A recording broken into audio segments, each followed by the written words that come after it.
আলাইকুম। ফুলে ফলে ভরে গেছে আমাদের ইউনিভার্সিটি ক্যাম্পাস। এটা আমাদের মালিদের কৃতিত্ব, তারা খুব যত্ন সহকারে এই ফুলগুলো লাগিয়েছে। গাঁদা ফুলের পাশে লাল ফুল, নামদানি না, যাই হোক খুব সুন্দর একটা পরিবেশ। ক্যামেরায় যত সুন্দর লাগছে তার থেকে বাস্তবে আরও অনেক সুন্দর। এটা হচ্ছে আমাদের একটা ফরোয়া ফাউন্টেন, এই ফাউন্টেনের পাশ দিয়ে এগুলো লাগানো হয়েছে। খুব সুন্দর একটা পরিবেশ। টোটাল জিনিসটাই আপনাদেরকে দেখানোর চেষ্টা করতেছি। আর আজকে হলো সরস্বতী পূজার কারণে বিভিন্ন ছেলেপুলে এখানে ঘোরাঘুরি করতেছে। লাল নীল সবাই একটা পরিবেশ।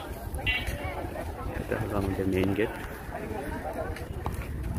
এটা হলো আমাদের মেইন গেট। মেইন গেটের পাশে যে দুই পাশে আইল্যান্ডের মতো, সেখানেও খুব সুন্দর গাছ লাগানো হয়েছে। এখানে একটা লাগানো আছে, আমি এটা আপনাদেরকে একটু দেখাই। এটা আসলে না দেখলে বোঝা যাবে না। এটা হচ্ছে আমাদের বঙ্গবন্ধু ইউনিভার্সিটি গোপালগঞ্জ।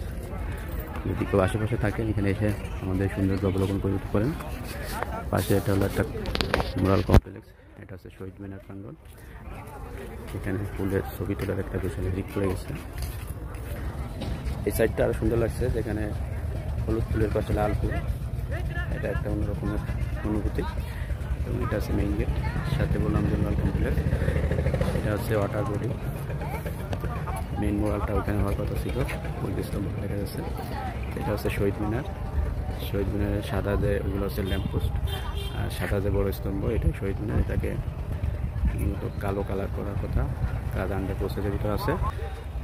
আর লাল ইটের যেটা দেখা যাচ্ছে ওইটা হচ্ছে আমাদের এমপি থিয়েটার। এখানে উন্মুক্ত মঞ্চ আছে, বিভিন্ন ধরনের প্রোগ্রাম এখানে হয়।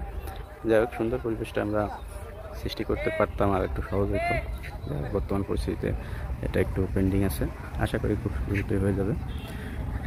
ওভারঅল পরিবেশ খুব সুন্দর, আপনারা আসলে এখানে ভালোভাবে উপভোগ করতে পারবেন।